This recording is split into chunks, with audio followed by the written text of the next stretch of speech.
officially. Streams of praise.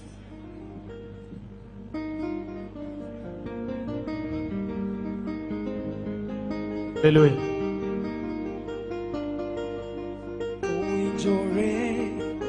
Atingi malo winjore, atingi malo winjore, atingi malo winjore, atingi malo winjore, atingi malo winjore, atingi malo winjore, atingi malo winjore, atingi malo winjore.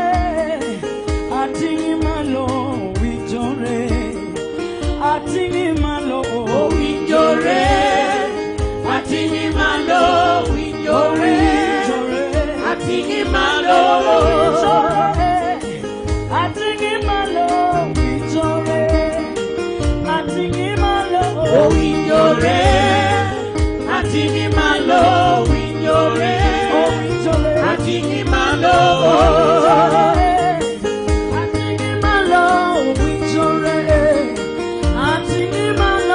winjore. Atingi malo winjore, atingi malo segi momio manami kendo apaki ini enya saema segi momio wadendi okini gobiemo ini enya saema segi momio wadendi kendo wanami chatselo ini enya saema segi momio wadendi okini gawono ini enya saema malo ini enya saema ini enya saema wadendi gawono ini enya saema ini enya saema ini enya saema wangeyo ini enya saema ini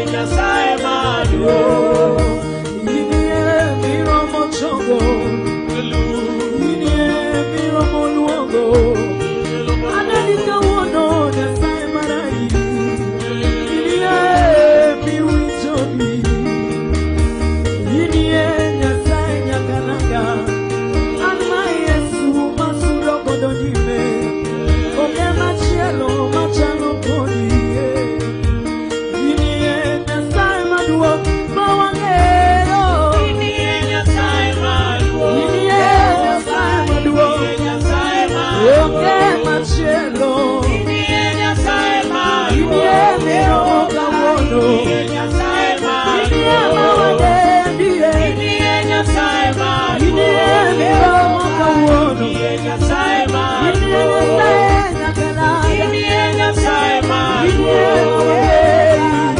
enya saema ini mawatingi malo ini enya saema ini enya saema ini mi winjori ini mawanuangi kawono ini mawachobi kawono awayara sengo ini winjori saema nyoro makawono oke machielo mawadendo kakai sule marokini ini winjori kawono ini enya sae ini enya sae ini enya sae maduo ini enya sae maduo ini enya sae maduo ini enya sae maduo ini enya sae maduo ini enya sae maduo ini enya sae maduo ini enya sae mawalando tinele ma Yesu mawalando tinele jodori ma Yesu mawalando tinele ma Yesu mawalando tinele. Hello? Hello?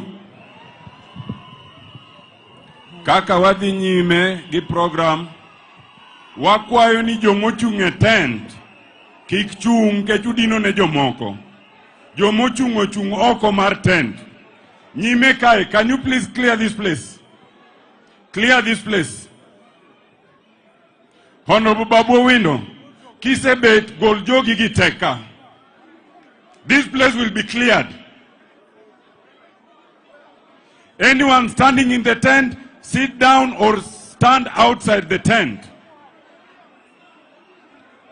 This is how it will be. Wakwayugi Muolo, everyone, please don't stand in the tent. Wachiegni Chako program. The Right Honorable Prime Minister Raila Odinga is already in the house. Warito ker mar piny, His Excellency William Ruto, donjo ni to gidonjo to Achako program. We want this place to be settled as they are coming in. Joturu winja kuzuku winja. Ngata mochunge tent ka bed piny oruogi.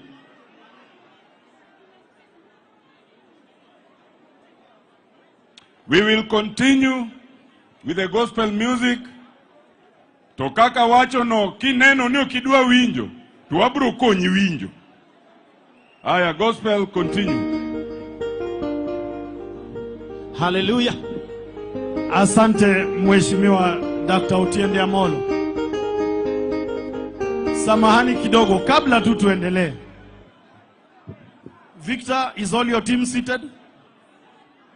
All your people are seated? Thank you. We also have the royal family of Mumia, and we thank you for joining us. Let us assist them. Thank you, protocol officers. Sasa tukubaliane hivi. Nyinyi wote mumeketi mukiwa watulivu, mukingoja wageni, na hawa watu 20 hawa wako na mpango gani? Wako na sisi kweli? Tunaweza kusimamisha ibada ya shujaa wa kitaifa kwa sababu ya watu 20? Tunaweza? Na wauliza tunaweza? Mimi nataka niwaambie hivi, na nyinyi vijana hapo musikie vizuri. Uwezo tunao, ila tuko na subra na tunamjua Mungu. Lakini msituzoee. Kuna wakati Yesu aliweka neno chini akachukua mjeledi. Si namna hiyo? Na huyo ni Yesu Kristo. Biblia inasema katika sala tuliofunzwa na Yesu mwenyewe, usitutie katika kishawishi. Sasa nyinyi mnataka kutuweka kwa majaribu. Mupate watu wamekaa vizuri. Wewe unakuja unasimama mbele ya pasta, unaangusha pasta. Sasa wewe ngoja kwanza kidogo. Mutafanya adabu. Iko hivyo, mutafanya adabu. Sio ati mkiongeleshwa kwa upole unafikiri watu ni wanyonge. Hii kiwanja tumekuwa bwana muda mrefu. Yes. Ya kupima sisi hapa bwana. Na naomba hivi, hapa on my left, nataka iwe wazi. Hakuna vile kiongozi wa kitaifa anataka kupita na wewe unataka kumpiga simu na katululu. Sasa ni mambo gani hii? Wewe songa bwana. Wacha nafasi iwe hapo clear. Sisi ni watu wa staarabu. Na usifanyishe hizi kazi ya kurudia. Sasa ulisumbua mwalimu shule, hapa pia unataka kutusumbua.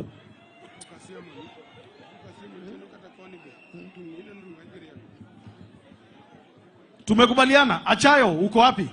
Achayo na timu yako yote na maafisa waliovaa sare rasmi ya usalama ya kitaifa. Hii watu wamesimama hapa waondolewe wote. Sipaka tukue na heshima. Bwana. Sisi tunashukuru Yesu kwa wokovu. Tunamshukuru sana. Maana siku za nyuma ingekuwa mambo tofauti. Ninakuomba uendelee kutuongoza mtumishi wa Mungu wakati hiyo umati inaondolewa hapo. Na asante maafisa wa usalama kwa hiyo kazi. Tuendelee. Wiki.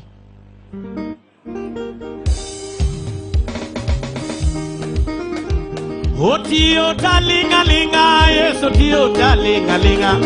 Otio talinga linga, Yesu tio talinga linga. Ola ni wewe patekwa. Yesu tio talinga linga. Otio talinga linga, Yesu tio talinga. Mama ne bani matek ne Yesu ne Yesu ne Yesu. Aha.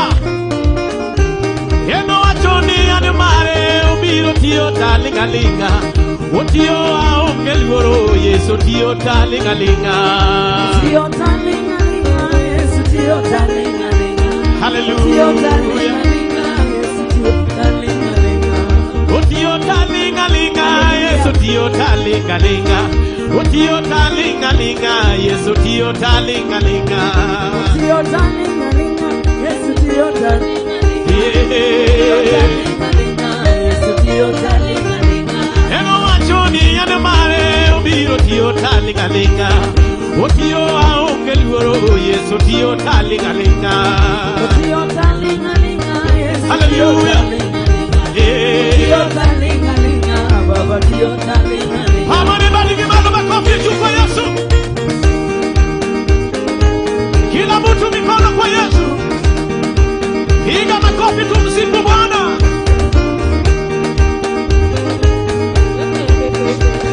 Yesu mjingite jingi Yesu mero miduo. Jingi Yesu mero miduo. Ya wakuo mjingite jingi Yesu mero miduo.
Hey, Yahweh, wapia lonyi.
Bwana Yesu asifiwe. Praise the name of the living God. Sasa tunataka kuanza misa yetu rasmi. Na ninaomba sote tupate kuketi tunapoanza misa yetu rasmi. Niombe kutambua uwepo wake Gavana wa Gatuzi la Kakamega, Mheshimiwa FCPA Fernandez Barasa, Gavana wa Gatuzi la Busia, Mheshimiwa Dr. Polo Tuoma, Gavana wa Gatuzi la Migori, Mheshimiwa Dr. Uchilo Mbogoa yako, Gavana wa Gatuzi la Kisumu, Mheshimiwa Profesa Peter Anyang' Nyong'o. Na niombe sote tusimame anapoingia kinara wetu mpendwa Engineer Daktari Raila Amolo Odinga.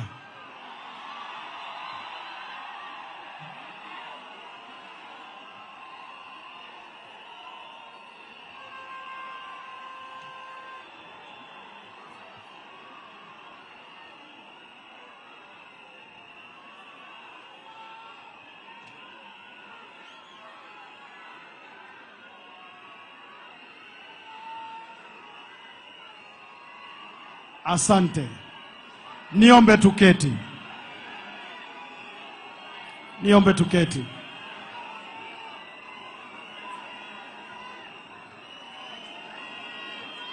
Nyasaye ber to seche duto kendo mane kite.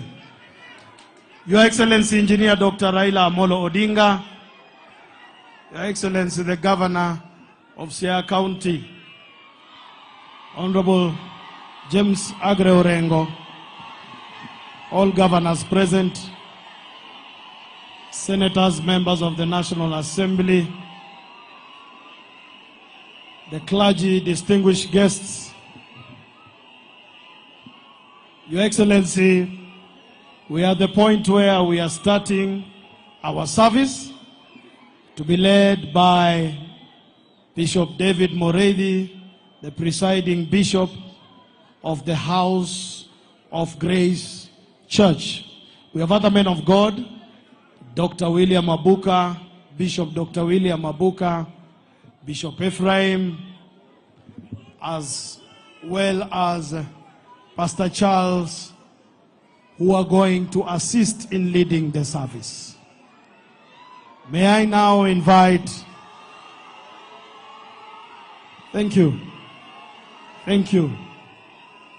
Allow me to acknowledge the presence of the good governor of Homa Bay, who is also the chair of the party, Honorable Gladys Wanga. Thank you very much for finding time to condole with us.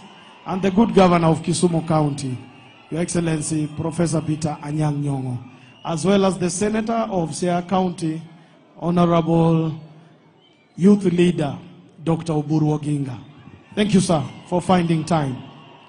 May I now invite Pastor Robert Burale to officially start the service. And even as the service is starting, I want to remind you, emphatically so, that we are now in the presence of the Lord.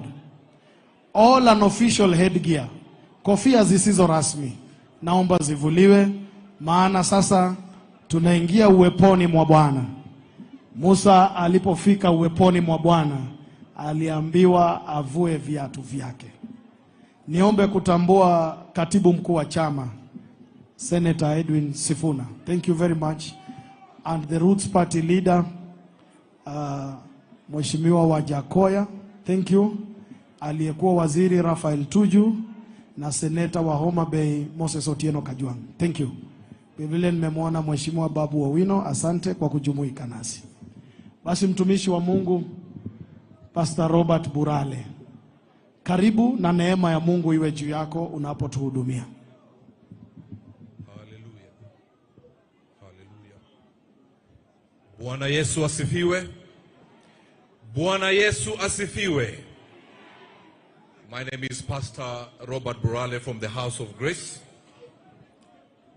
With your permission, I will lead this part of this ceremony and I'll be out of your way.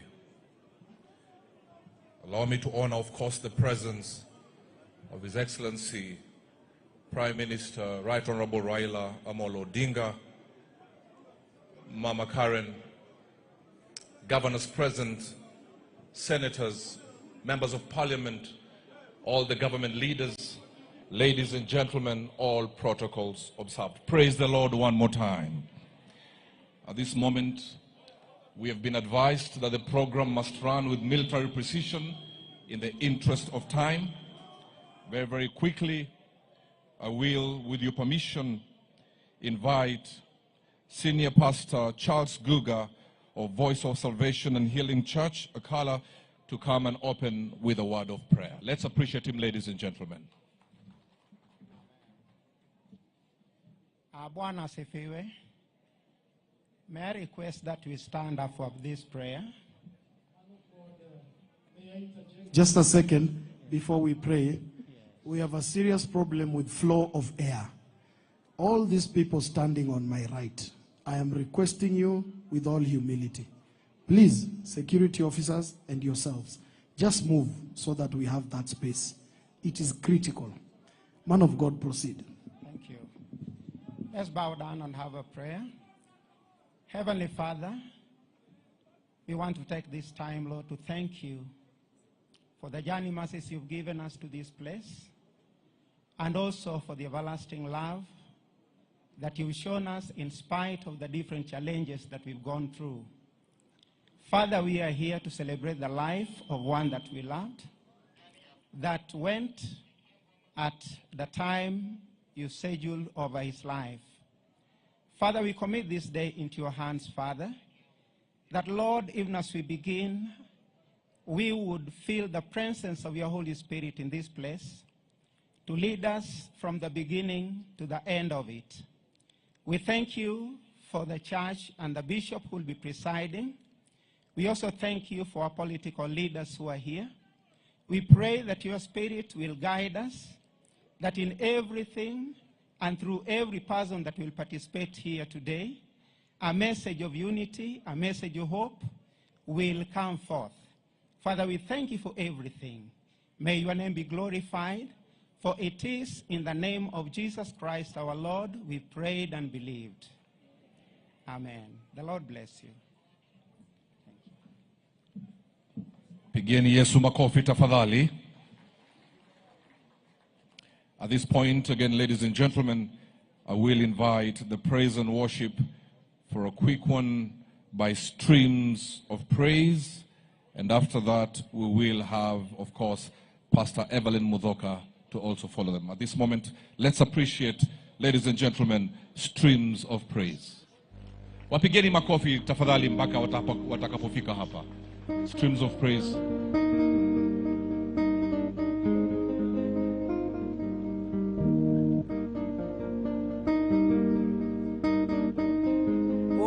Jore mondo wapaki, jore kawono. Jore mondo wapaki, jore. Jore mondo wadeli, jore. Jore mondo wapaki, jore inemi winjori. Jore mondo wapaki, jore mondo wapaki, ile awalami Yesu. Jore mondo wapaki,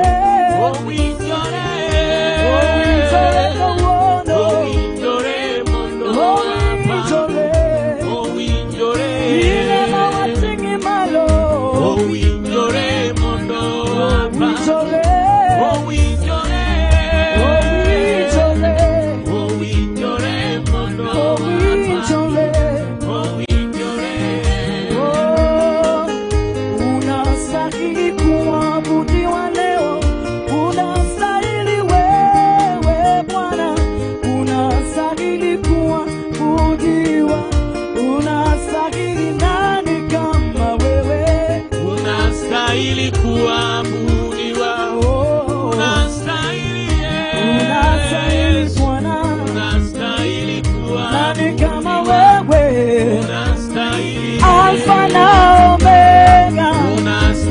mwanzo tena mwisho, hakuna mwingine.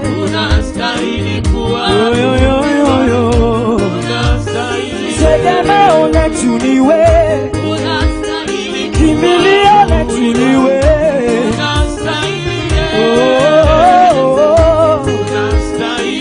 Hakuna mwingine. Nani kama wewe Bwana? Wewe ndiwe mweza.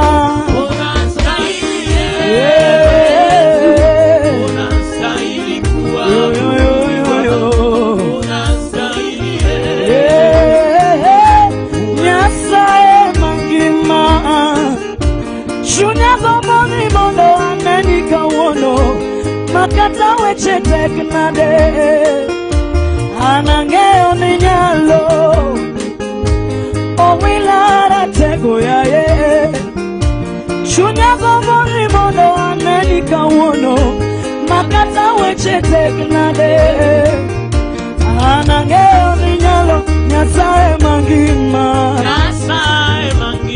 Shunyazo moni mondo aneni Mondo aneni Makata weche teknade Anangeo ni nyalo Nyasaye nyakalaga Nyasaye mowinjore Mondo aneni Makata weche teknade Anangeo ni nyalo Nyasaye marairi yoyo Shunyazo moni mondo aneni Mondo aneni Makata weche teknade Anangeo ni nyalo Yawono Nyasaye mangeyo Shunyazo moni mondo aneni Mondo aneni Makata weche teknade Anangeo ni nyalo